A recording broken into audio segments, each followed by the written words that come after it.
narito ang kalamang pangkalusugan. Maraming tao ang nagdurusa sa pagkakaroon ng sensitibong ngipin at posible itong magsimula anumang oras. Mapa ito ay sa pamamagitan ng pag-inom, pagkain o pagsipilyo, maaari silang makaramdam ng matalim at pansamantalang sakit mula rito. Ngunit mula sa pagkakaroon ng bahagyang sakit, maaari rin itong humantong sa matinding discomfort na posibleng magpatuloy ng ilang oras.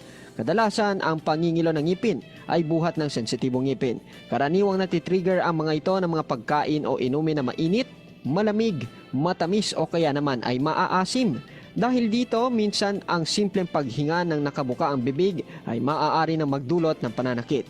Karaniwan ang pangingilo ng ngipin sa sinumang tao, mapabata man o matanda. Kung ikaw ay nakararamdam ng discomfort dahil dito, siguraduhin kumonsulta agad sa iyong dentista dahil siya ang maaaring makatukoy ng sanhi nito at makapagbibigay ng pinakaaangkop na gamot sa pangingilo. Halim Abbas, NDBC, Bida Balita.